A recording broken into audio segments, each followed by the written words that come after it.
Substitution क्या बेटा? देखिए बायोमॉलिक्यूलर, ये टू का मतलब ही बायोमॉलिक्यूलर है, देखा है ना। SN2 का मतलब है ये है बायोमॉलिक्यूलर न्यूक्लियोफिलिक सब्स्टिट्यूशन रिएक्शन। और SN1 होता है यूनिमॉलिक्यूलर। देखो SN1 का यूनिमॉलिक्यूलर, ये क्या है? Biomolecular. It occurs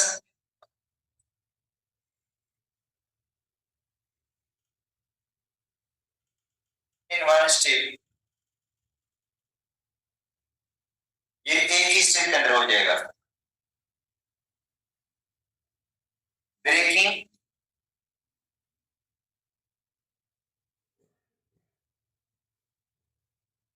CX bond and formation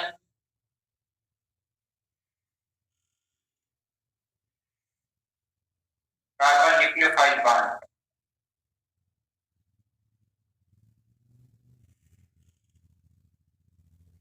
occurs simultaneously।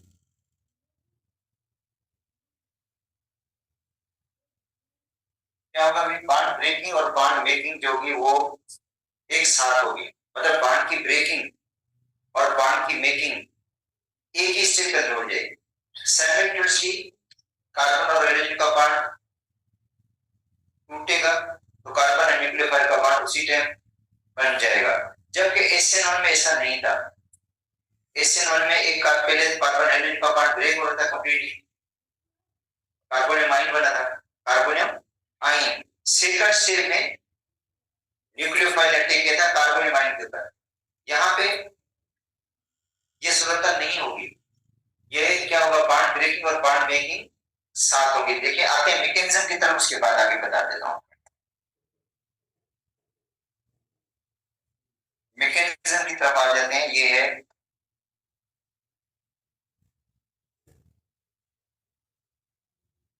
Alkyl halide, ये क्या बेटा? अल्काइल हैलाइड है। अब इसके ऊपर कोई स्टेरिक एंट्रेंस है ही नहीं। देखो टर्शियरी में क्या था कि मिथाइल ग्रुप लगे हुए थे ना, तो स्टेरिक एंट्रेंस थी, न्यूक्लियोफाइल डायरेक्ट अटैक नहीं कर रहा था। तो SN1 में क्या था कि स्टेरिक एंट्रेंस बल्कि ग्रुप लगा था, तीन मिथाइल ग्रुप लगे थे ना इसमें। देखो टर्शियरी अल्काइल हैलाइड था, tertiary alkyl halide steric entrance थी, रुकावट थी। अब इसके ऊपर कोई स्टेरिक एंट्रेंस है ही नहीं। देखो X के ऊपर नेगेटिव चार्ज है और कार्बन के ऊपर पॉजिटिव चार्ज है, और न्यूक्लियोफाइल जो होगा ये अटैक करेगा अपोज साइड से फ्रॉम हैलाइड लीविंग। देखो न्यूक्लियोफाइल कहां से अटैक कर रहा है? बिल्कुल अपोज साइड से कर रहा है अटैक, अपोज साइड से ऑफ द हैलाइड। SN2 में जो अटैक होता है वो अपोज साइड से होता है, जबकि SN1 में अटैक अपोज साइड से भी, मतलब फ्रंट और बैक साइड दोनों से अटैक होता है। यहाँ पे अटैक जो होगा वो बिल्कुल ही अपोज साइड से अटैक होगा। अटैक होगा किस पर? इलेक्ट्रोफिल कार्बन के ऊपर, इलेक्ट्रोफिल कार्बन के ऊपर न्यूक्लियोफाइल अटैक करेगा। ठीक है, अच्छा आप देखो ये स्लो स्टेप होगा, जिसमें देखो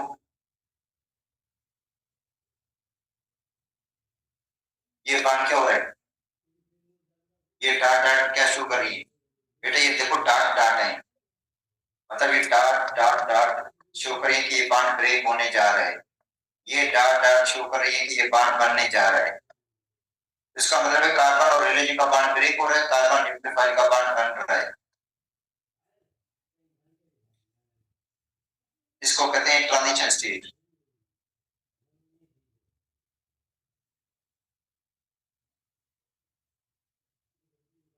क्या कहते हैं? ट्रांजिशन स्टेज, जो शो कर रही है बांड ब्रेकिंग और बांड मेकिंग को। कि भाई ये बांड, इधर देखें, ये बांड क्या हो रहा है? ब्रेक होने जा रहा है, टूट रहा है, और ये बांड बन रहा है साइमल्टेनियसली, एक ही वक्त बांड ब्रेकिंग भी हो रही है और बांड मेकिंग भी हो रही है। ठीक है, ट्रांजिशन स्टेज शो कर रहा है बांड ब्रेकिंग और बांड मेकिंग को। ये कार्बन sp3 है बेटा। अच्छा ये sp3 है बेटा।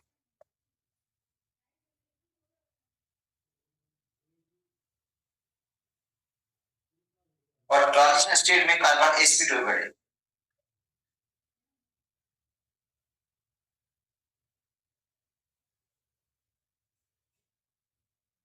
sp2 पे कार्बन है देखो, बेटा ये sp2 है बेटा, क्योंकि वो दोनों बॉन्ड समझे, एक टूट रहा है दूसरा बन रहा है, वो काउंट ही नहीं होंगे, बस 3 कार्बन होंगे इसमें, ट्राइगोनल होगा मेनली। इसकी हाइड्रोजन sp2 काउंट होगी, sp3 काउंट नहीं होगी, sp2 काउंट होगी। अच्छा फिर क्या होगा, जैसे इसका ये बॉन्ड टूटेगा, इसका कार्बन और हाइड्रोजन का स्लोली रिवर्सिबली, ठीक है, तो इनका बॉन्ड बन जाएगा, देखो सी एच एच एच, और यहाँ पे न्यूक्लियोफाइल है, और ये न्यूक्लियोफाइल जो लगा है वो बिल्कुल अपोजिट से लगा है, बिल्कुल देखो ग्राम हेलाइट लिविंग, बिल्कुल देखो उसके अपोजिट लगा है, तो इसका मतलब है इनकी कॉन्फ़िगरेशन क्या होगी, इन्वर्ट होगी, इसको हम कहते हैं इनवेरिएंट ऑफ द कॉन्फ़िगरेशन। ये क्या है, invariant of the configuration, invariant of configuration, ठीक है, जगह कम है इसलिए मैंने लिख दिया invariant of configuration, plus halide है, दूसरा क्या होगा, हेलाइड है होगा, ठीक है, तो अब जगह थोड़ी कम थी इसलिए मैंने, तो ये है इसका मैकेनिज्म। तो देखो ये बॉन्ड ब्रेकिंग और ये बॉन्ड मेकिंग साथ होंगी, जैसे इनका बॉन्ड टूटेगा एकदम उसी का बॉन्ड बनेगा, और जो न्यूक्लियोफाइल लगेगा वो बिल्कुल ही हैलाइड के अपोजिट पे लगेगा, और 100% इन्वेरिएंट होगी, ठीक है, एक ही स्टेट में हो जाएगा ये, तो ये रिएक्शन हो रहा है एक ही स्टेट के अंदर, एक ही स्टेट के अंदर जी। कौन सा रिएक्शन, कौन रिएक्शन, अच्छा ये समझे कि रिवर्सिबल हो सकता है इसकी, बिल्कुल, क्योंकि ये भी न्यूक्लियोफाइल है, मगर जो लगा हुआ वो स्ट्रॉन्ग न्यूक्लियोफाइल है, जो लगा हुआ हो गया है स्ट्रॉन्ग न्यूक्लियोफाइल है, तो इसको ये रिवर्स वैसे नहीं कर सकता, और कोई कंडीशन अप्लाई करके रिवर्स कर दे अलग बात है, वैसे नहीं करेगा, क्योंकि ऑलरेडी ये भी न्यूक्लियोफाइल ही है, ये क्या है, ये भी न्यूक्लियोफाइल है, ये भी क्या है, मगर अटैकिंग न्यूक्लियोफाइल जो है वो क्या है, ज्यादा स्ट्रॉन्ग तरीके से लीविंग ग्रुप से। अच्छा अब आते हैं, मतलब मेन पॉइंट,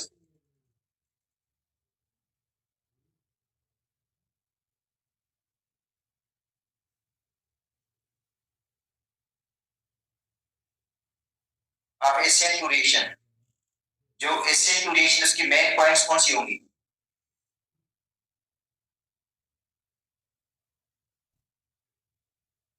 देखो एशियन टू की main points, number 1,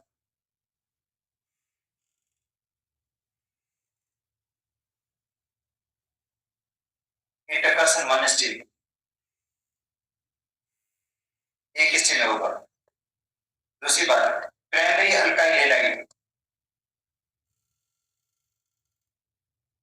primary alkyl halide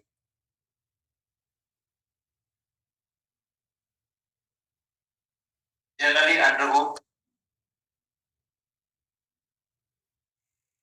Asian two reaction,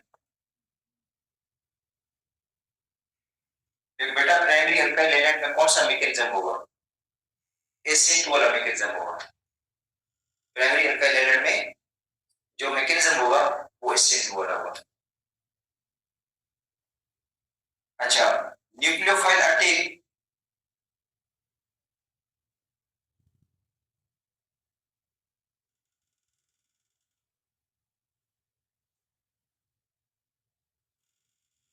eight electrophile carbon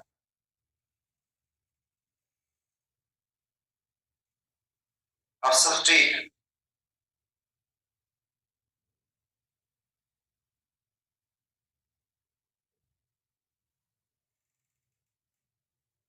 from opposite side of halide,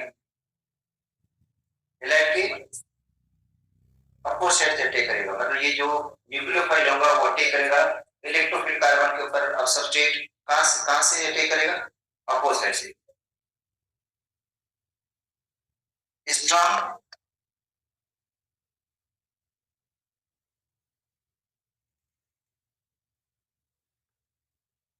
and highly concentrated nucleophile,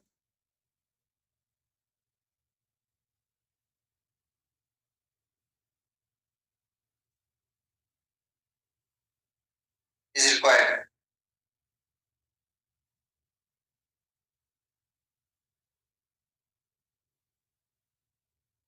for accentuation.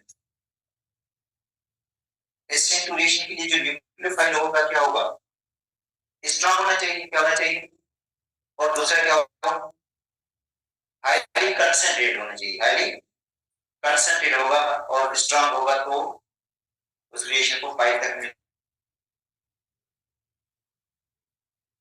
पहुंचा देगा। अच्छा, non polar solvent, non polar या slightly polar,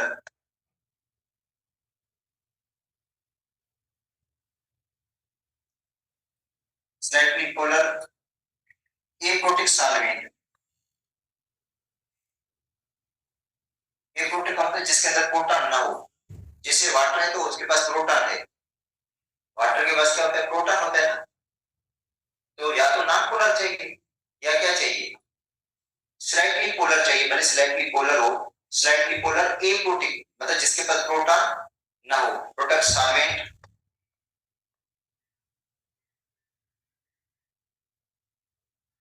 favour इस, भाई non polar solvent या slightly polar aprotic solvent favour एसिएन। अच्छा, solvent कौन सा यूज करते हैं इसमें,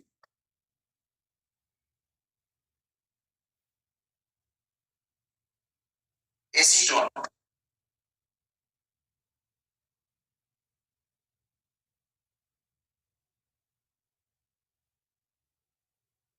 क्यों, एसीटोन स्लाइटली पोलर है। डाइमिथाइल सल्फो ऑक्साइड, बेटा इस तरह होता है डाइमिथाइल सल्फो ऑक्साइड, ये ये भी यूज किया जाता है। देखो dimethyl sulpho oxide DMSO, DMSO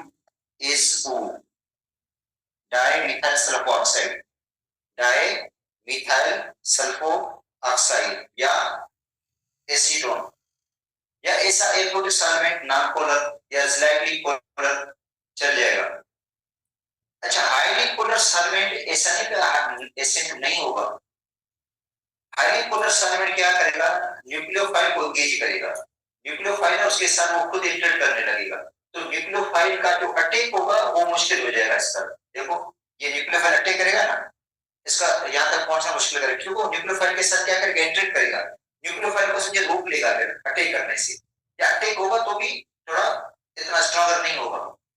non polar solvent क्या करेगा, न्यूक्लियोफाइल के साथ इतना कोई इंटरेक्ट नहीं करेगा, तो न्यूक्लियोफाइल क्या करेगा, इजीली अप्रोच करेगा, इजीली अटैक करेगा किस पर, तो पोलर सॉल्वेंट क्या करता है, उसको तो अटैक कर देता है खुद न्यूक्लियोफाइल के साथ, इसलिए उसकी स्पीड को क्या करेगा, वो थोड़ा डाउन कर देगा।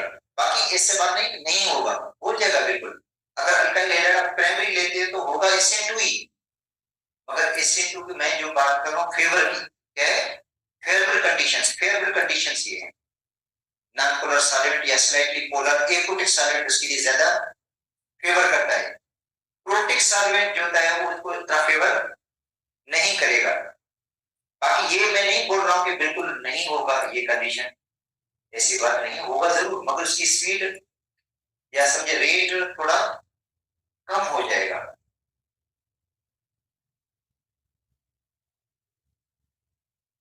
ठीक है, rate of reaction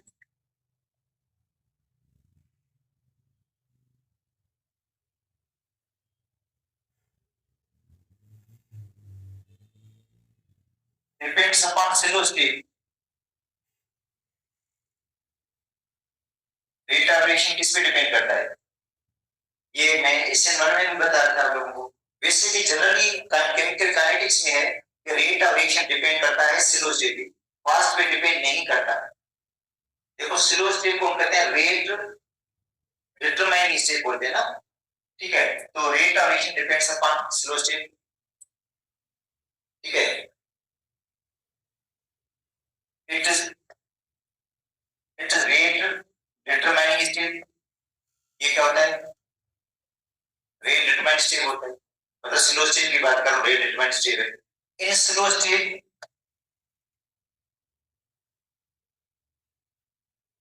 two molecules are participating, two molecules are participating।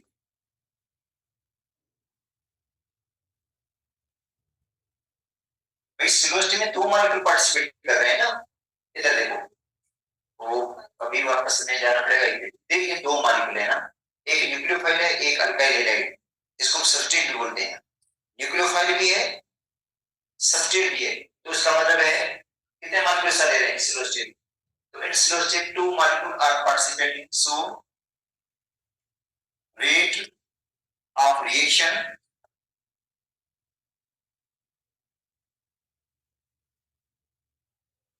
Depends upon concentration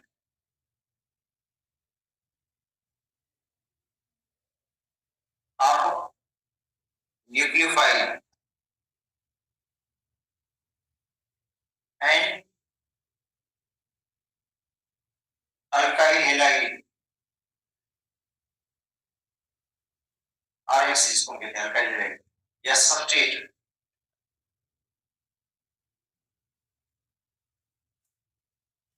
तो रेट ऑफ रिएक्शन किस पे डिपेंड करेगा?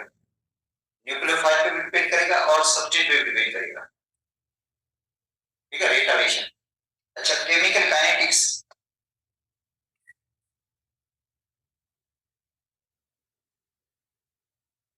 केमिकल काइनेटिक्स नहीं पढ़े थे आपको मैंने चैप्टर? वो कहते हैं रेट डायरेक्टली प्रोपोर्शनल किसके होगा? एक तो न्यूक्लियोफाइल के होगा, दूसरा सबस्ट्रेट के होगा। तो रेट इज इक्वल टू के कांस्टेंट, यहाँ पे आ गया न्यूक्लियोफाइल और दूसरा क्या है? अल्काइल हैलाइड या सबस्ट्रेट, ठीक है। अब देखो पावर क्या होगा इसका, वन इसका होगा, वन इसका होगा, तो क्या हो जाएगा? टू हो जाएगा। तो रेट इज इक्वल टू के न्यूक्लियोफाइल, दूसरा क्या होगा? Alkyl halide. अब इसके ऊपर पावर वन है, इसके ऊपर पावर क्या है? वन है, तो क्या होगा? ऑर्डर क्या होगा? वन प्लस वन टू हो जाएगा। देखो वन प्लस वन, क्योंकि इसके ऊपर पावर बेटा वन है, नहीं लिखा हुआ पावर तो क्या है? वन है, इसके ऊपर पावर क्या है? वन है, ठीक है। तो इसका मतलब है वन और वन कितने हो जाएंगे? टू। सेकंड ऑर्डर है क्या ये? Second order, it is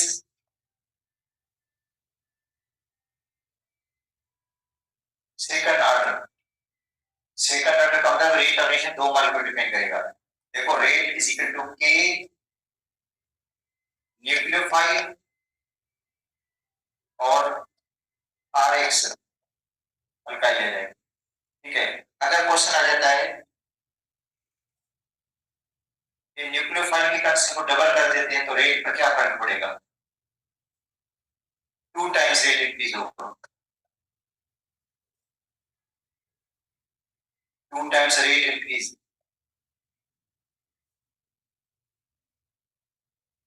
if concentration of nucleophile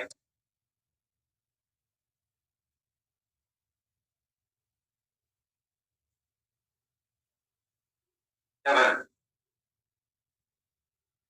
बेटा न्यूक्लियोफाइल की कंसेंट्रेशन को डबल करके रेट क्या होगा? टू टाइम्स बढ़ेगा। अगर अल्काइल हैलाइड को टू टाइम्स बढ़ाएंगे तो रेट भी टू टाइम्स बढ़ेगा। अगर दोनों को टू टाइम्स बढ़ाएंगे तो फोर टाइम्स बढ़ जाएगा। देखो ये है, ये सब रेट इज इक्वल टू के न्यूक्लियोफाइल भी टू टाइम्स बढ़ा दिया और अल्काइल हैलाइड को टू टाइम्स बढ़ाएगा तो क्या हो जाएगा? फोर टाइम्स इंक्रीज, रेट क्या होगा? इंक्रीज होगा four times. If concentration of nucleophile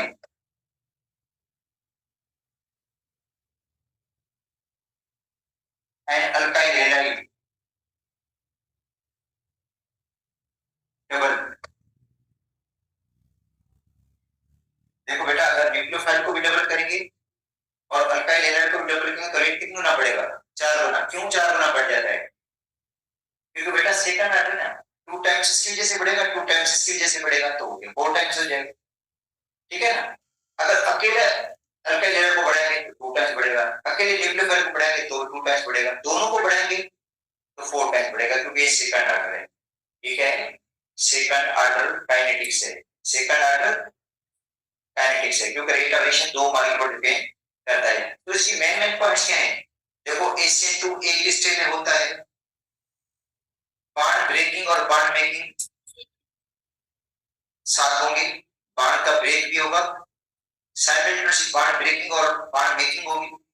जैसे न्यूक्लियोफाइल जो अटैक करता है कार्बन के ऊपर, ठीक है, जब न्यूक्लियोफाइल अटैक करता है इलेक्ट्रोफिल कार्बन के ऊपर तो क्या हो जाता है, मतलब कि ट्रांजिशन स्टेट बन जाती है जो बॉन्ड ब्रेकिंग और बॉन्ड मेकिंग को शो करती है। एक बॉन्ड टूट रहा है, दूसरा बॉन्ड बन रहा है। अच्छा, ये सब कुछ होता है स्लो स्टेट के अंदर।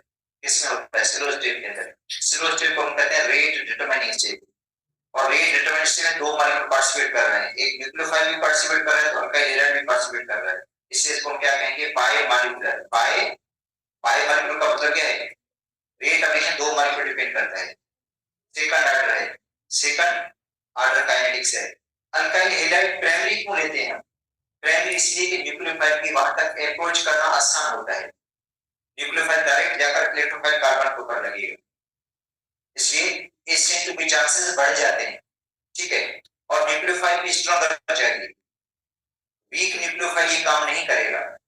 HCN1 के अंदर अगर न्यूक्लियोफाइल वीक होगा तो वीक हो जाएगा, क्योंकि वहां बात कुछ और है। वहां कार्बन हाइड्रोजन का बॉन्ड पहले ब्रेक हो जाता है ना, और वहां पे हम सॉल्वेंट भी पोलर यूज करते हैं, पोलर कोटिंग। उसका काम ही क्या है? बॉन्ड को तोड़ना, कार्बन हाइड्रोजन के बॉन्ड को तोड़ना। ठीक है, और जो हैलाइड आयन है उसको सॉल्वेटेड करना। क्या करना? उसकी सॉल्यूशन होगी ना, उसको घेरेगा, इसको एक पिंजरे के अंदर बंद कर देगा। ठीक है, इसका मतलब ताकि वापस अटैक ना कर पाए। और वहां पे जो कार्बोनिमाइन बनता है वो स्टेबल होता है, टर्शी है। तो याद करो, जितनी कार्बोनिमाइन की स्टेबिलिटी ज्यादा होगी उतना HCN1 के चांसेस बढ़ जाते हैं। HCN1 के चांसेस बढ़ जाते हैं, HCN2 के चांसेस कम हो जाते हैं। ठीक है, तो ये बातें मेरी जो है वो आपको समझ आ रही है। अच्छा, HCN2 का रेट स्टेरिक एंट्रेंस के डायरेक्ट है, इनवर्स होगा। मैं आपकी बात है, स्टेरिक एंट्रेंस कहते हैं किसको है? स्टेरिक एंट्रेंस का मतलब होता है क्राउडिंग। इधर देखिए, अब ये मैंने आपको सारा पढ़ा दिया है। स्टेरिक एंट्रेंस क्या होती है? इधर देखिए, ये ग्रुप लगा हुआ है, टर्शी ब्यूटाइल, ये टर्शी ब्यूटाइल है ना।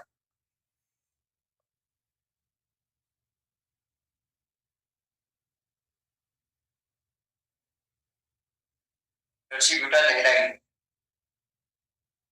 इसके ऊपर नेगेटिव और इस कार्बन के ऊपर पॉजिटिव चार्ज है। बेटा ये है, इधर CH3 लगा हुआ है, इधर CH3 लगा हुआ है, इधर CH3 लगा हुआ है, यहाँ पे हेलोजन लगी हुई है ना। ठीक है, अच्छा देखो, अब क्या होगा? अब न्यूक्लियोफाइल इस पर अटैक करेगा। ये न्यूक्लियोफाइल आ रहा है अटैक करने के लिए, आया। अब न्यूक्लियोफाइल इस साइड से अटैक नहीं करेगा, हैलाइड वाली साइड से अटैक नहीं करेगा, क्योंकि हैलाइड इसको रिपेल करेगा। हैलाइड क्या करेगा? इसको ये अटैक करेगा अपोजिट साइड से। अब ये अटैक ग्राउंडिंग है, स्टेरिक एंट्रेंस है। अब स्टेरिक एंट्रेंस की वजह से ये अटैक नहीं कर सकता इस पर। क्या करेगा फिर? ये इंतजार करेगा। क्या करेगा? इंतजार करेगा ताकि कार्बन और हाइड्रोजन का बॉन्ड टूट जाए, कार्बोनिमाइन बने, उसके बाद वो इजीली अटैक कर सकता है। तो इसका मतलब है फिर मैकेनिज्म HCN1 वाला हो जाएगा। मैकेनिज्म कौन सा होगा फिर? लाजमत HCN1 वाला मैकेनिज्म हो जाएगा। भाई, बॉन्ड की ब्रेकिंग चाहता है ना ये, बॉन्ड ब्रेकिंग मेकिंग साथ तो होंगे नहीं फिर। बॉन्ड ब्रेकिंग और बॉन्ड मेकिंग साथ नहीं होते। जब साथ नहीं होंगे बॉन्ड ब्रेकिंग बॉन्ड मेकिंग, तो एसिड वाला मैकेनिज्म तो होगा ही नहीं। तो मैकेनिज्म कौन सा होगा फिर? एसिड मन वाला होगा ना इसके अंदर, टर्शरी के अंदर। तो यही है कि एसिड मन वाला मैकेनिज्म क्यों टर्शरी के अंदर ज्यादा प्रेफरेबल होता है, इसलिए कि न्यूक्लियोफाइल का वहां तक पहुंचना, न्यूक्लियोफाइल की वहां तक रसाई थोड़ा मुश्किल है, इसलिए एसिड के चांसेस क्या हो जाते हैं, कम हो जाते हैं। किसके अंदर कम होगी? टर्शरी के अंदर। टर्शरी अल्काइल हैलाइड के अंदर एसिड 1 के एसिड 2 के चांसेस कम हो जाते हैं। अब प्राइमरी में क्यों ज्यादा है? देखो इधर देखो, मैं आपको कंपैरिजन करके बता रहा हूं क्या ना, कि प्राइमरी में क्यों ज्यादा है इसके चांसेस।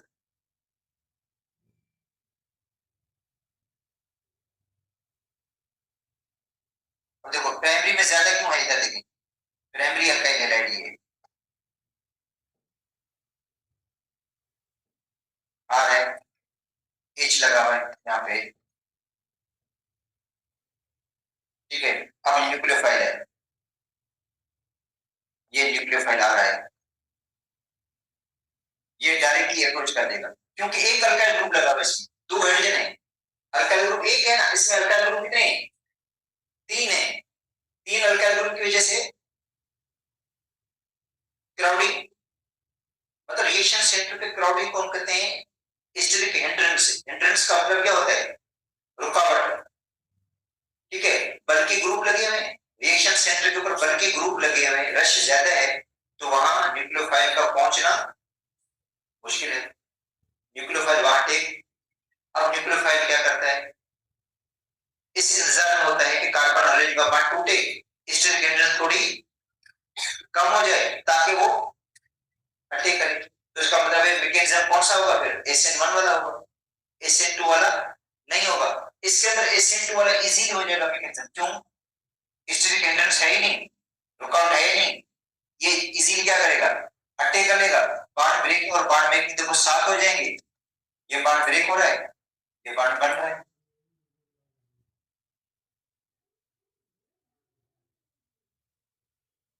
जैसे ये बॉन्ड टूटेगा स्लोली रिवर्सिबली, इनका बॉन्ड बन जाएगा और ये इस तरह बन जाएगा प्रोडक्ट।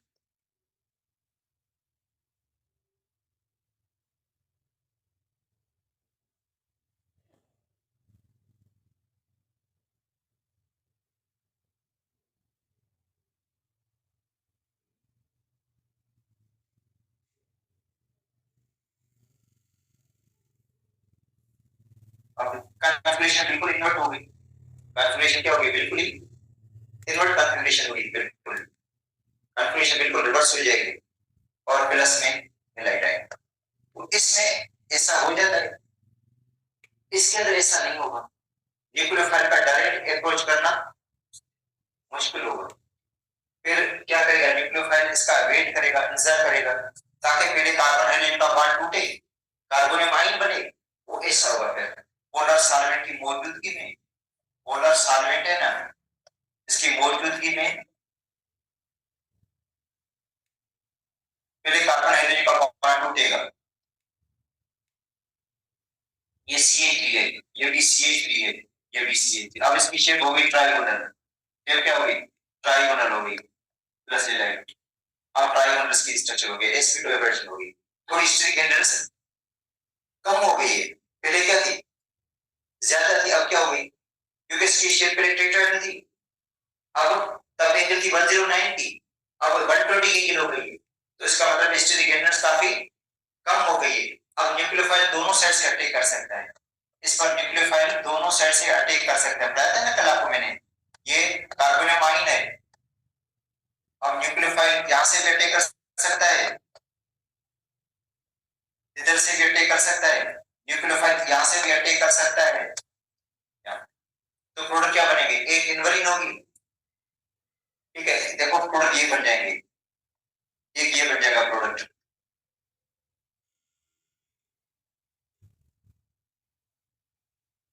ये बनेगा प्रोडक्ट, इसको कहते हैं इनवरियन। अच्छा दूसरा रिटेंशन, ये इनवरियन होगी।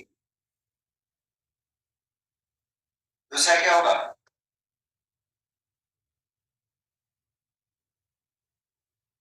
कॉन्फ़िगरेशन रिटेन होगी, रिटेन समझते हैं ना अपन? नहीं, रिटेन का मतलब है जैसे जिस तरह हैलाइड लगा होता है न्यूक्लियोफाइल उसी साइड लग गया, अटैचमेंट भी है। इसका मतलब है न्यूक्लियोफाइल की अटैचमेंट होती है ना, अगर अटैचमेंट इसके अपोजिट साइड से हुई है तो इनवेरिन, अगर जो उसकी अटैचमेंट सेम साइड से हुई है, हैलाइड और सेम साइड से हुई है, इसको कहते हैं रिटेंशन। ये इनवेरिन होगी, ये कन्फ्यूजन क्या होगी, इन्वर्ट होगी। तो इसका मतलब है एशियन 2 में क्या होता है बेटा, ये एशियन 2 वाला मैकेनिज्म है ना, ये एशियन 2 वाला मैकेनिज्म है। तो इसके अंदर क्या होगी, इनवेरिन होगी 100%। ये एशियन 1 वाला मैकेनिज्म है जिसमें पहले न्यूक्लियोफाइल अटैक तो करता है मगर वो अटैक कारगर नहीं जाता, इसलिए वो न्यूक्लियोफाइल इंतजार करता है ताकि इनका बांड टूट जाए। उसके बाद अगर वीक न्यूक्लियोफाइल होगा तो भी कोई मसला नहीं, ठीक है। इसमें वीक न्यूक्लियोफाइल सही नहीं है क्योंकि इसमें तो बांड ब्रेकिंग बांड मेकिंग साथ हो रहे हैं, इसलिए यहाँ पे न्यूक्लियोफाइल जो अटैकिंग न्यूक्लियोफाइल है वो क्या होना चाहिए, हाईली कंसंट्रेटेड भी हो और ज्यादा स्ट्रॉन्ग भी हो।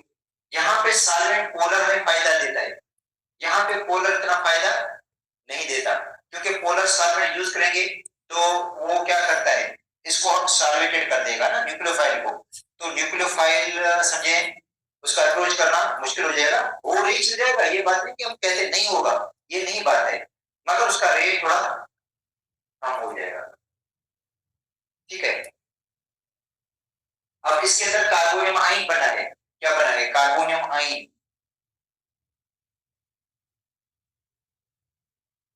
कार्बोनियम आइन याद करो, जितनी कार्बोनियम आइन की स्टेबिलिटी ज्यादा होगी HCl1 के चांसेस ज्यादा होंगे, ठीक है। देखो the rate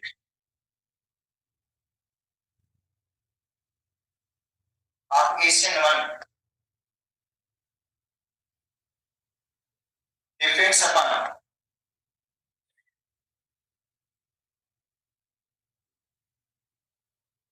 stability of carbonium आइन।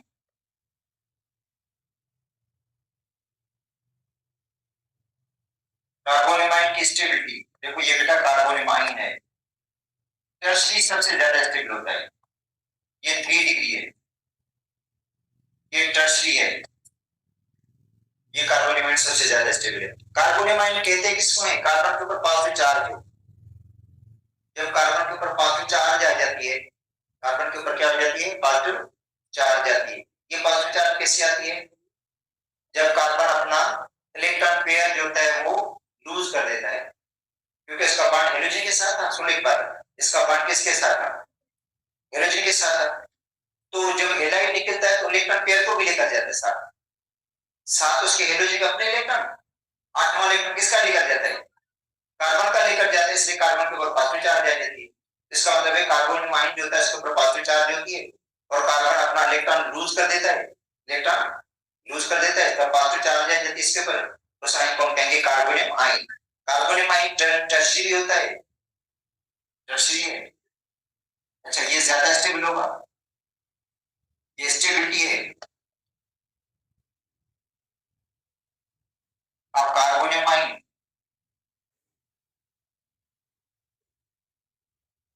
सबसे ज्यादा टर्शियरी की,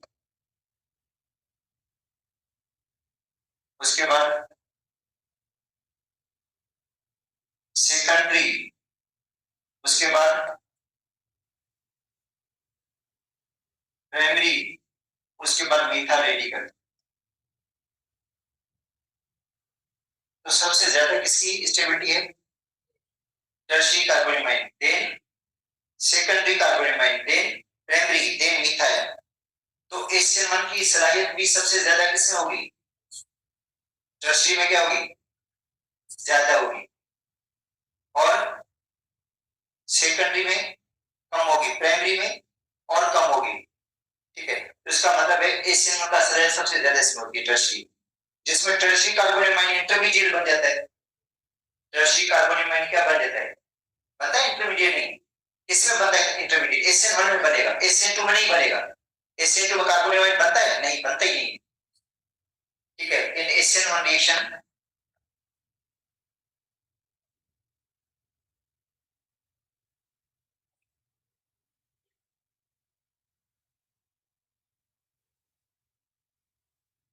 nationalisation carbonium ion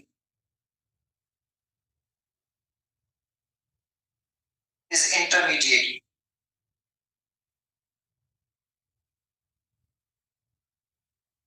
Rate of assimilation directly proportional है stability.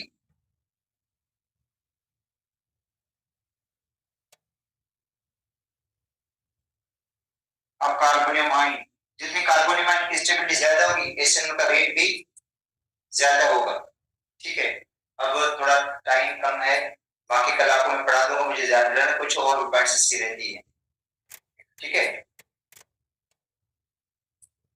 तो एसिड का रेट ज्यादा उसमें होगा जिसमें टर्शी कार्बोनियम की स्टेबिलिटी ज्यादा होगी, तो इसका मतलब भी कार्बोनियम आयन सबसे ज्यादा स्टेबल ये है, तो एसिड का रिएक्शन भी सबसे ज्यादा फास्ट किसमें होगा, टर्शी में होगा।